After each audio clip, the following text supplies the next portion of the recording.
Last week I had the pleasure of speaking with international success coach, motivational speaker and author Judymay Murphy. Her 7 books are published in over 28 countries and she's appeared on numerous TV shows including the BBC, ABC and Sky News. In town hosting the Women's Transformational Workshop on relationships, happiness and how to lead the best life you can. I began by asking Judymay why she picked Dubai to host the workshop and seminar. Well, what brings me here is the fact that I've been here once before and did a talk to these incredible women and they got such great results, and there was a real need for it out here. People are just asking that question. Life's great, how can I make it even better? So came back to do a workshop and a couple of talks and to speak to you. Lovely. Well, how did the workshop go? Women's Transformational Workshop, and rather fitting I think for this month of so-called romance. So how was it? It was incredible. I find that no matter where I am in the world, women really want to know what is it that we can do. Because so often we feel stuck. We feel that, we've gotten so far, we've achieved this much, and how can we possibly expect more? Or we've been doing this particular thing for so long, how can we possibly change now? And for everybody, doesn't matter male, female, whatever age they are, it is possible to start dreaming a brand new dream and working towards that, keeping what was working before, getting rid of the things that weren't working and moving towards something extraordinary. And so when we get to work with someone, I was out here with the amazing life coach Lisa Harter, and myself and Lisa worked with these women and just got them to see that there were far more possibilities than they were considering, and that it was actually going to be possible for them to get to those goals, to those new dreams, much faster than they ever would have thought possible. What do you find women are seeking the most? What seems to come up the most when they come to speak with you or take part in your workshops?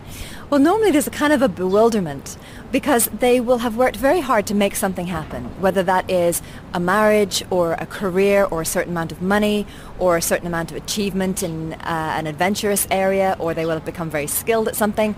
And they thought that would have gotten them the feeling they were looking for. They thought that finally they would feel that they were either someone in the world, that they were noticed, that they were loved, that they were admired. And for some reason, it just was a little bit more flat. It didn't live out the way the promise suggested. And so then they have a feeling of, well, what now? Is that all there is? And so what we teach them is that often the goal that they were going for wasn't the right goal for them. And when you're actually going towards the right thing, you feel amazing every day as you're achieving it. You don't have to wait until the end result and you get your little gold star and you get your little tick and your little pat on the head, and then you can go off and feel great. That when it's really something that is you, it's what you were put here to do, you get to feel good as you're achieving it.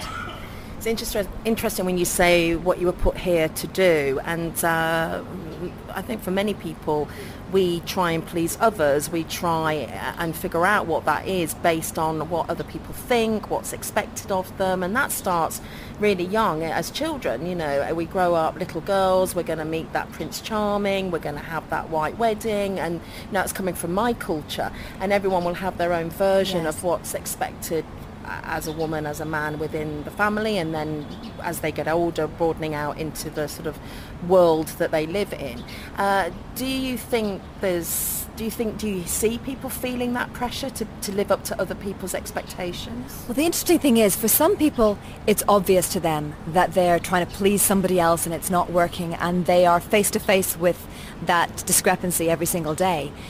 But what's fascinating to me is the fact that for many people, it's going on invisibly. And they can't work out why it's not working for them. Why are they not achieving that? Why are they not making partner in the law firm? Why are they not meeting and marrying that man? And really it's because it was never their dream to start with. So they might start working towards it a little bit, but it doesn't have the juice that's needed, because it's like an inherited dream or a borrowed dream or a suggested dream from the culture. But when it's really the thing that you want, the thing that sings to you, the thing that just makes you light up and makes you smile and just go for it and not stop just because it's midnight and you're hungry, then that thing is easier to achieve because you can get the momentum going and you sit through the tricky bits and make it work for yourself. So often when people aren't achieving things, it's because, exactly as you say, they have this kind of indoctrination, and it's often very, very invisible. And this is what myself and Lisa do, is we sit down with people and just sort of say, well, what is it really? You know, you say that you want this, but I have a feeling it's a version of that, because if it was really that, you wouldn't have taken that 3-year break from it. Yeah, it's figuring out how to be true to yourself and really exploring that. So you talk to people.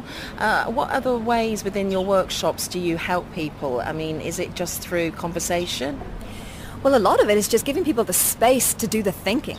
Because so often we've got so much distraction going on, and we've got the big to-do list, and then, oh, this person needs to be picked up from here, and I haven't done the shopping, and we just get so caught up that we don't make the time to sit and just focus on that. So in fact, even without us there, a lot of the work is done because people have that time to sort of say, you know, what is it? What is it? I have a certain amount of time on this earth. There are only a certain number of things that I can do. Am I maximizing this time? Am I really getting all the good stuff from this planet? Because it's an amazing place we live on. Oh my goodness, all the incredible people, all the incredible opportunities, the ideas that we can have, the things that haven't been invented yet, the people we haven't yet met. There is so much. And so I'm just gobsmacked whenever I hear someone sort of say, oh, I'm just so bored. I'm like, how can you be on this planet and be bored? It's so awesome to me. And I didn't always feel that way. I used to suffer from clinical depression. I used to, think that that was going to be that way for life. I used to be very stuck. So I know what it's like to do it the other way too. But just being able to sit there and work it out, to give yourself that space to say what's really going on here and what could be going on. I think you're right. It is important to allow yourself some time and space and reflection, and for things to make sense of things sometimes. But some people would say that we have too much choice today, more than ever before, particularly as women, and that maybe that's a dangerous thing, in that we're always feeling like we're missing out on something, or we could be doing more and not perhaps just being happy with what we have. Ah, yes. Well, the interesting thing is that we have many more options. So we can get diverted a lot more easily. But if you imagine it like a buffet, and on that buffet you have dozens and dozens of different things. Now the suggestion is that either you're going to be flitting from one meal to another, or you're going to be overeating on this, and that it's all going to be too much and overwhelming. But what if there was your absolute favorite meal on the planet available on that buffet? You're going to just take a big plate of that.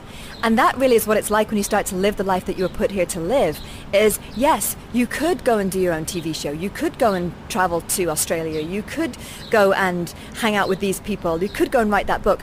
But if you know what the thing is that really sets you on fire, those things don't distract you, because the other thing feels so amazing to you and is just so all-consuming.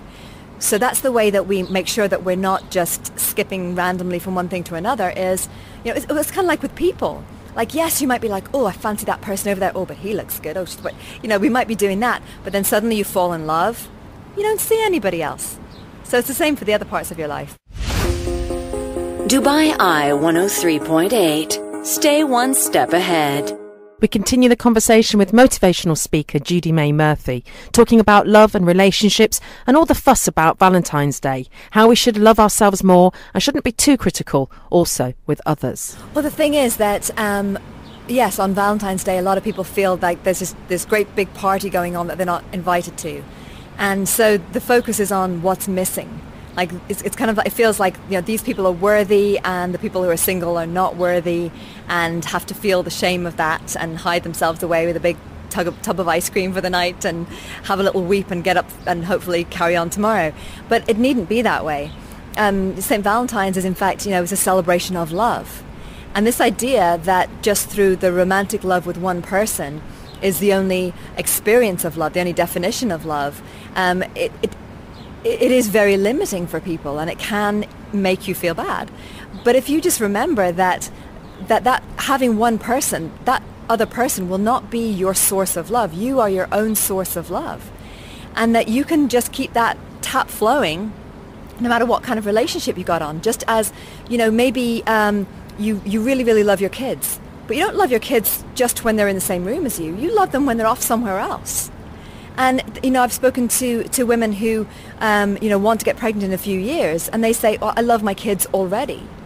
So it might be that you do want to meet someone and be with someone in this lifetime, and that person already exists. So you know what? Just love them like crazy, and then focus on them on Valentine's Day and say, right, what I'm going to do is I'm going to make myself shine so brightly that you won't miss me. Whenever we walk down the street, we walk past each other, you are going to see me, because I'm just going to be so in love with my life, and I'm going to be just, emitting that love. Because if you're miserable and small and feeling dull, they're not going to see you. They're going to walk past you. And you're going to instead attract a small, dull, miserable person. And that's not what anyone wants. That's on nobody's vision board. So the thing is to just expand it out that way and then say to yourself, and what else could it be? I love the way that, particularly in America, that little kids do Valentine's Day. They just make hearts for everybody that they love and sign it really badly. Let's do that. If you see someone in your neighborhood who you know is alone, maybe someone who you know has been widowed in the last year, and just send them a little card. I know this year's a little tough for you on Valentine's Day, so just wanted to remind you that there's still a lot of love out here for you. And doing that, there's always a creative way to get the thing that you're looking for, whether that is love, money, or particular situation. There's always a way when we take the time, when we get creative around it. Yeah, you're right when you say, love comes in lots of different forms as well. So how you love your neighbour, how you love yourself, the things that bring you joy and how you can give joy to others is all part of that. It goes under that umbrella of love, I think. Oh, absolutely. And we've got to remember as well, that one day and just the way that society is focused, or part of society is focused, it doesn't define you. It's in the same way that people who are on their own at Christmas, they feel it very heavily because they feel, I've failed. I haven't managed to attract that kind of immediate family into my life. And it's not true. The fact is that just you're doing life in that way for a reason, either because you're working something out or you're transitioning to something else, or it's just a preference for you. But on those days when everybody else seems to be doing something different, we can get very tough on ourselves. We can really get critical, and we can start to talk to ourselves in ways that we'd never dream of talking to somebody else. We can be quite mean to ourselves. And so it's time for us to start talking to ourselves more kindly. And, it doesn't mean that we get lazy. It doesn't mean that we just sort of say, oh no, don't get that work done. Go off and just watch 12 hours of television instead. We don't say that to ourselves. We do it lovingly. Hey, yeah, you know what? It'll be great to get this work done. How can we do it in a place that feels really good? How can we make sure we've eaten well? How can we make sure we've slept? So just being kind to ourselves, such a simple concept, is very, very important. You mentioned vision boards, so talk us through your version of a vision board and how that can help us. Oh, interesting. So the traditional version of a vision board is just you take all the things that you want to achieve. So if you want to have a ski chalet in the Swiss Alps, you put a picture of that up on the vision board. If you want to I did one once with my niece when she was very, very little, and it was all full of ice cream and puppies. It was just adorable. And I explained to her that you put exactly what you want on your vision board. And I proceeded to cut out a dress from Vogue. And she was horrified. She freaked out. She was practically screaming. She's like, Aunt Judymay, no, don't cut off your head. You don't want to have no head. Because I was just cutting out the dress. I cut the model's head off. But it was so cute that she took it so literally. But she was right. Because when we are focusing on these images, we become excited to make that happen. We know where we're going. And we start to head towards that. Now, the challenge with traditional vision boards is that we get so excited about the end result that we forget that we can get excited about the process. So I've never met anyone who's had a problem once they've had the money of, buying a speedboat or buying a puppy or whatever. That part of it's easy. So the bit that's missing from most vision boards are visions of you having a great time making that money or creating that relationship. So if it is that you want to put on a vision board you getting married, don't just put the kind of the wedding pictures up there. Also put a picture of you having a lovely time sitting journaling in a cafe. Put in a picture of you, taking a telephone call and smiling and feeling strong. Put in the bits along the way as well. If it's that you want to buy that beautiful home by the sea, put in a picture of you really loving your work, sitting at a computer with a big smile on your face. Just take a selfie of you doing that right now. And so then you're sending the brain a message that all of it is part of the wealth. It's not just that end result. It's not just about getting the shopping list done. Tell us a bit about you and your background. You mentioned earlier that you had suffered from clinical depression. So how did you find your road to doing what you do today, motivating others? Well, I was very depressed from childhood. I had a beautiful upbringing. Just there was a lot of responsibilities that I had that maybe a young child shouldn't have. And it was like most of us had, if you have younger siblings, if you have parents who work. And I was quite sort of sensitive and gotten to a place where I thought that if I overachieved, then that was going to be my way out. And so I got a couple of university degrees. I went and traveled and lived in various exotic countries, lived in Kathmandu, lived in Hollywood. It was almost like I was, sort of writing the sparkly bio as I went along. And I got to the age of 30 and I just wasn't happy. And I had been clinically depressed for 10 years. I'd been on every kind of antidepressant and I wasn't getting any happier. They were just tiring me out. And instead of asking the question, how can I manage my depression, I instead started to ask the question, how can I be the happiest person on the planet? And then it was like, well, would the happiest person on the planet be doing a job that other people thought was great, or would they be doing a job that they really loved? And just by asking that question, I started to make a lot of changes. And I went and heard a lot of great speakers at the time, like Tony Robbins, Wayne Dyer, Robert Kiyosaki, and I got a lot from them. And it's lovely now because they're kind of my colleagues and we'd be speaking on the same panel like over a weekend on the stage. And I really started to transform everything. So I let go of, I had a job writing comedy for television. I let that go. I also had been a novelist, decided that, I don't want to spend another 5 years writing a novel, and started to say, well, what is it I want to do? And I have a teacher's heart. I'm always saying, right, what can we learn here? What can we teach here? How can we get this to the next level? And suddenly when I saw these speakers on stage, I was like, wow, that's teaching just with a very big global classroom. And now that's what I'm doing today. Now I just travel the world, and it's kind of like, with yesterday's workshop and the talk I was doing this morning, it's like those are my classrooms all around the world. And I love it then when I get to come back. It's usually, I go back to places about once a year and meet people again and say, fantastic, and they have transformed their lives. Now, how can we make it even better, even more exciting? How can we have it that you can give even more, that you can be even healthier? And I just adore my life. And that went from feeling, stuck, feeling that I was never going to have the money that I wanted to buy the stuff that I wanted, feeling that I was never going to get to hang out with the people that I wanted to hang out with. And now I have extraordinary friends all around the world, can live pretty much the way I want to, can buy the things that I want to.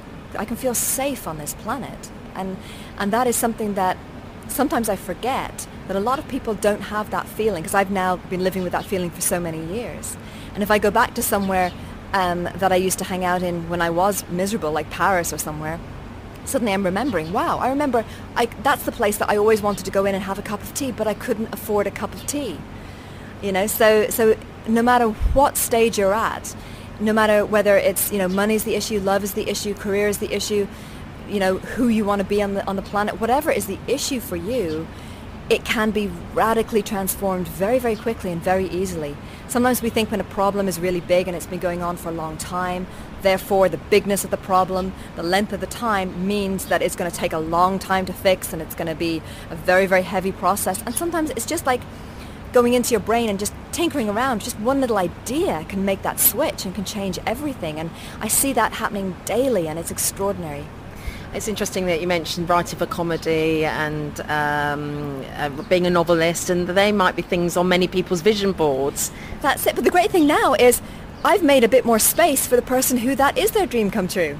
So as soon as I left the show that I was writing for, there was a space for someone to move into that would have suited.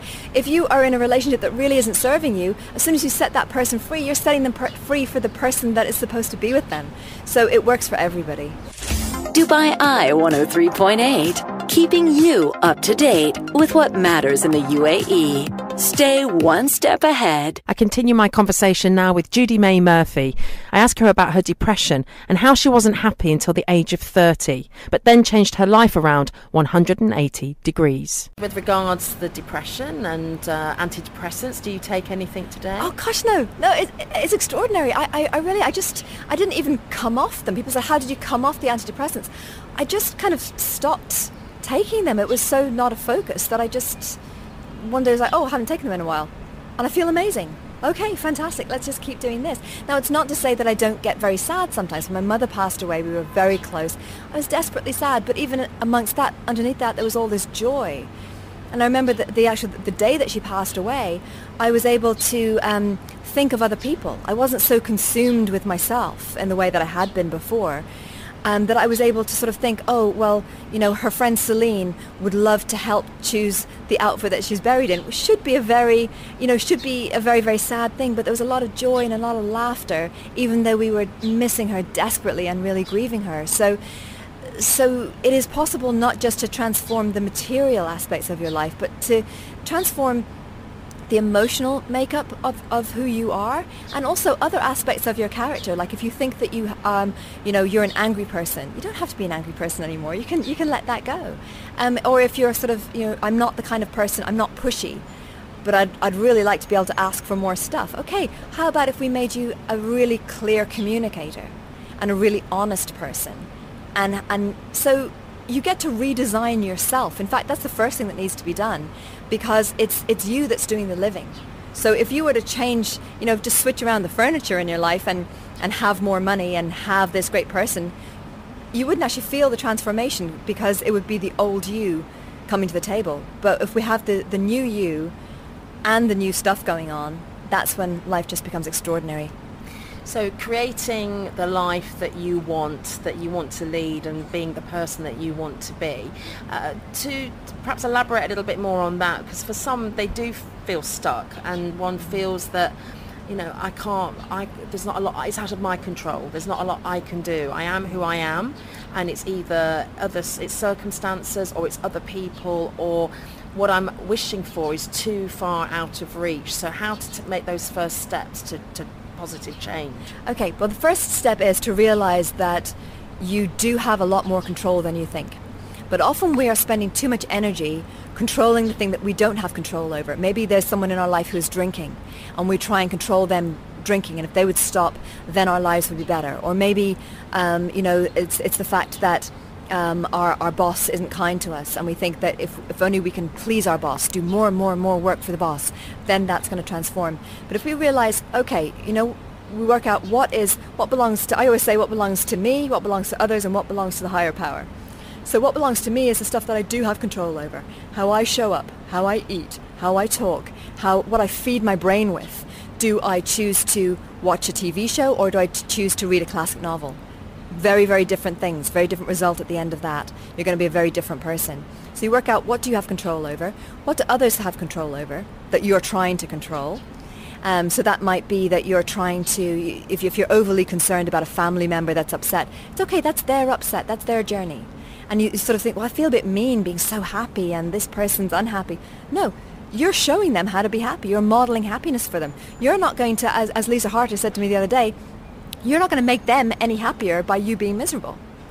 So that's what we got to do. And then, the stuff that belongs to the higher power, that's stuff like the weather. And it's amazing the amount of people who let the weather get you down. It's kind of like, that's not within your control, but you can get on a plane and go somewhere where the weather's nicer. Like right here, it is gorgeous today. It is raining in Ireland. It always rains in Ireland. So that's what we got to realize, is we do have control, number one. The second thing is, then we've got to stop doing what's not working. So before you can start having the time and the energy to free you up to start doing the new stuff, you've got to say to yourself, well, this isn't working for me. So I made a list 15 years ago. I've been doing this full-time now for 15 years. And I made a list, what's working, what's not working. And some of the things on the list surprised me. So I said, what's not working is alcohol. Now, I only had a couple of cocktails maybe once a week, and didn't have a problem with it, didn't crave it, but didn't dislike. It was just kind of there because everybody had a couple of cocktails when they went out on a Saturday night. I said to myself, you know what? It's not adding anything to my life. In fact, anytime I've had an argument with a boyfriend, it's been after a couple of cocktails. So why don't I just take that off the list? And then I don't have to think about it. I'll have a clear head in the morning. Great. And it's been off the list ever since. I haven't wanted it, haven't gone near it, haven't even thought about it. And then there might be some things that are more obviously not working, like a relationship that is very, very dysfunctional. Or it might be a job that's just not bringing you in the money. And it can be a little bit scary to let go of these things, because you think, well, this isn't great, but it's all I got. And if I let go of this, what if nothing else shows up? So you've got to trust in that moment. That's where faith comes in. And say to yourself, you know what? I've always found something before. I'm a smart person. I can go out there. I can talk to people. I can find out what I need to find out to make this happen for myself. And then that is the next step, is to work out, okay, I'm going for that big thing. That's the thing that's my ultimate passion. And just make sure that every day you're taking baby steps, that you're doing tiny little things that are leading towards that, not overwhelming yourself, not like, oh my goodness, it's Saturday, so therefore I've got to get the entire website done and build my database. No, we're not doing that. We're doing what would feel really great to get done today. We feel really great to write page 1 of my website and then to ask myself, what do I feel like doing now? And just taking those little baby steps, but always saying, am I moving towards my dream? In my dream life, I've got this kind of a body. Is what I'm eating right now, is it moving towards it? I often ask myself the question when I'm not sure what to do, is this building the dream or killing it? Because it's either doing one or the other. There's nothing is neutral. It might be building it very strongly, it might be building it very weakly or very slowly, it might be killing it very strongly, or it might be killing it very slowly and imperceptibly, but it's either doing one or the other. So I ask myself, is it building the dream or killing it? If it's killing the dream, I just don't do it. So let's take, for example, something like a croissant. If I was to eat a croissant every single day, that's killing the dream because I won't have the energy to do what I want to do and rock out around the world. However, if I'm sitting outside, I remember, I think probably one of the last times I had a croissant, I was sitting outside the Uffizi Gallery in Florence. It was 7 a.m. The cafe wasn't even officially open, and they opened it up just for me, and they bought a croissant with my tea. And I was there feeding these little birds with it and eating it and really enjoying every mouthful of it. It is building the dream. It's building a great memory. So it's not about croissants good or bad. It's about the context. It's about, what is it that I'm going for and how does that fit into the dream or not? That's very powerful. Finances, we touch on that. Money is often in people's minds, either concerns or not, but maybe it's aspiring to earn a certain amount or to do a job that's going to bring them certain luxuries or certain things they want in their life. And so that, one imagines is about tangible hard work to place yourself in the right position to earn it. But is it that? Is it also about a state of mind and an attitude towards money? First of all, we've got to work out what money is. And money is an energy. It's a series of agreements. So money in itself isn't good or bad. And money is very different according to what part of the world you're in and what it is that you're doing. So for example, a certain amount of money here in a sort of a developing country. I used to live in Kathmandu in Nepal, and in Kathmandu that same amount of money would buy you a lot more. And then in other parts of the world, like if we were suddenly to go, say, to the Oak Bar in the Plaza in New York, suddenly that same amount of money wouldn't buy us even as much as it would buy here. So we've got to remember that it's an energy, it's an idea, and it's all about how clever we can be around that idea. And for a lot of people, the way that they try to bring in money is they exchange time for money. So they do a certain job for a certain number of hours and they get money in exchange for that. Now, there's nothing wrong with that, but in order to be able to bring in more money then, you have to either work way more hours, which isn't possible for most people. Most people don't want to work way more hours, or you can add so much more value that they will pay you, your employer will pay you according to that value.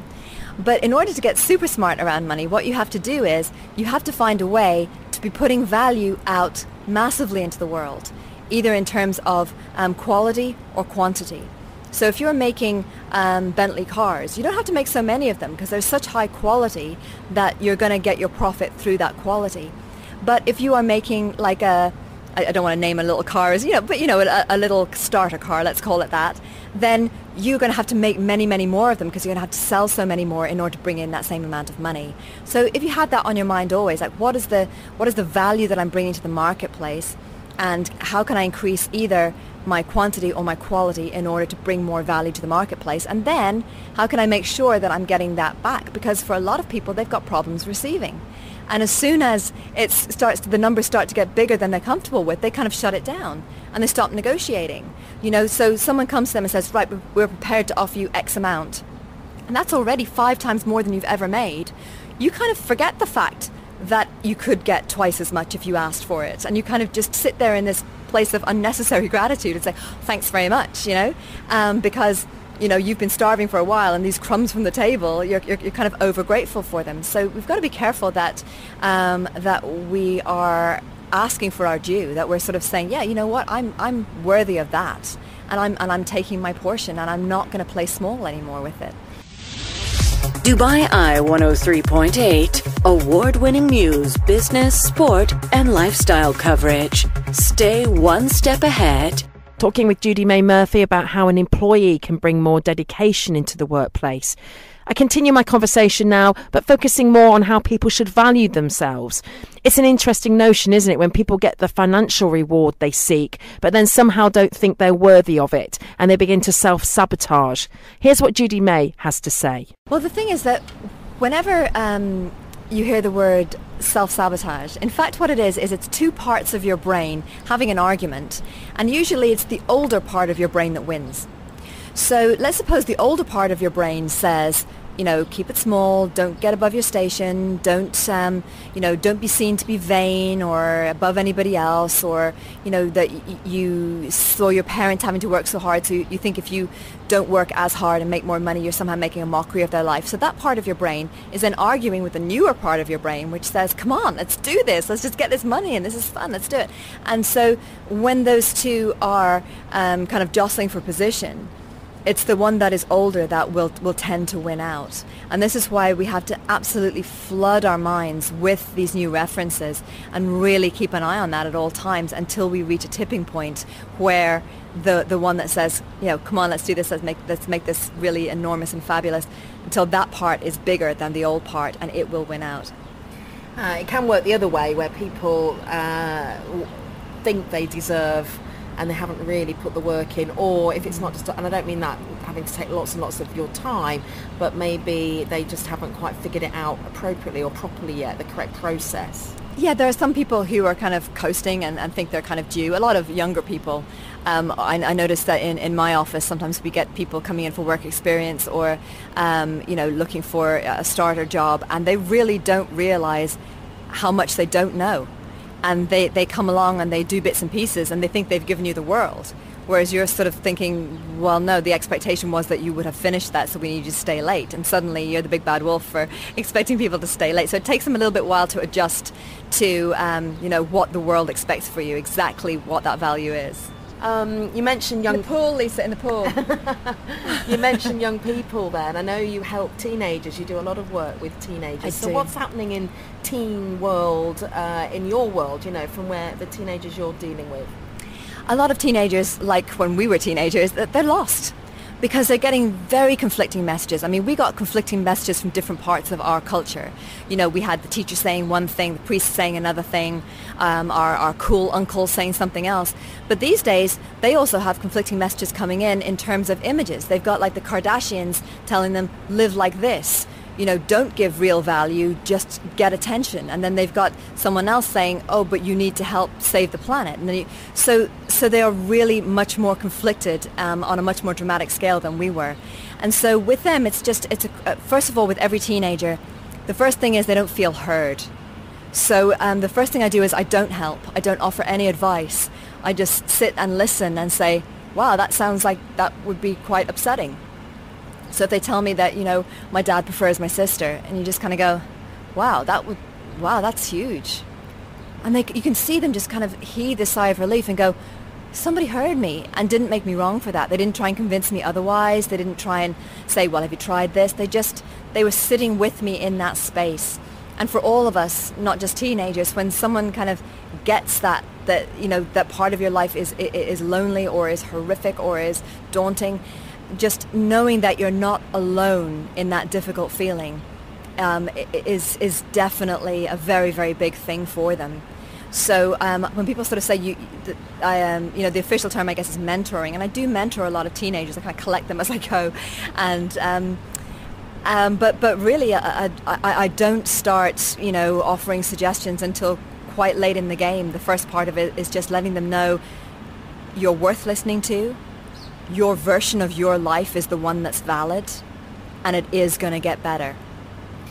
Your thoughts on technology then, because the voice being heard from a teenager or a young person, and yet they, compared to our childhood, I didn't have the smartphone and the technology that we have today. So they are connecting or so-called connecting, but reaching out to lots of different voices and people via social media, etc. Do you see, what are your thoughts on that? I believe that technology really is just a magnifier. So if you had a kid who in the past, if they sort of grew up in the 80s and 90s, that kid would have been very, very isolated and would have just been off reading a book and not really connecting to others. Now with technology, within that technology, they are still not connecting to others. They're still maybe coding a lot, or so it's not really the technology that's having the effect. It's just magnifying the effect. They might be, rather than just reading a book, they might be writing a book sooner or something like that. Or if you have a kid who's very good at connecting on a very surface level, on a very intangible level that's not really serving them. Well, in the past, they would have been flitting around a party in someone's house with a bottle of cider. And these days, they're doing an online version of that. But then if you've got the kids who, are really loving and wanting to make a difference, the ones that would have been, shaking a charity tin outside Woolworths years ago, these days they are then, setting up Kickstarter stuff for a particular charity that they love. So I think that it just sort of magnifies whatever's going on for the kid, or whatever's going on for any of us. It doesn't define it. It doesn't either help or not help. But the great thing is, as soon as you then start to move in a good direction, technology can help you get to that good place faster. So what's next for you? Oh, next I am off to a couple of days in Dublin, and then I'm off to London, which I absolutely adore, speaking in London, and then off to Norway, because one of my books is coming out in Norwegian, and pretty much that's what I do all the time. I just go around to different places, and as I say, I've got my global classroom, and I'm really looking forward to coming back to Dubai later on this year and doing another workshop with Lisa Harder, and because I think that here in Dubai,